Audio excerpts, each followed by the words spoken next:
C'est l'une des nombreuses arrestations non loin de la frontière avec le Bélarus. La police polonaise inspecte des véhicules à la recherche d'exilés qui sont parvenus à passer entre les mailles du filet. Ce jour-là, ils ont découvert et interpellé une dizaine de migrants dans plusieurs voitures immatriculées en Allemagne.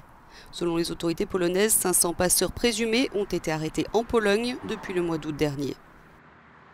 Ceux qui s'engagent pour transporter ces personnes sont généralement des citoyens d'Ukraine et de Géorgie qui résident légalement ici en Pologne.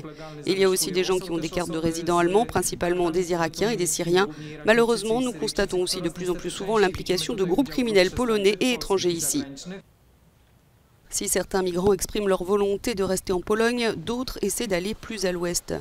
Cet Irakien qui a traversé la frontière depuis le Bélarus et qui souhaite rester anonyme espère atteindre l'Allemagne. J'ai ma famille en Allemagne.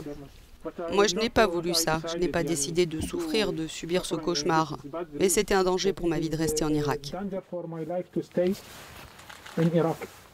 Certains exilés donnent tout leur argent à des trafiquants et se retrouvent souvent pris au piège. D'autres tentent de faire le voyage seuls. D'autres encore organisent leur voyage avec l'aide de leur famille vivant déjà dans les pays de l'Union européenne. Witold Klaus, un avocat qui a travaillé avec des migrants, explique les risques que cela peut représenter de faire entrer quelqu'un illégalement dans l'Union européenne. C'est assez lourdement puni, jusqu'à 8 ans d'emprisonnement, car cela vise à sanctionner les groupes criminels de passeurs organisés. Mais il y a aussi certainement des familles qui recherchent leurs proches qui se sont perdus dans la forêt.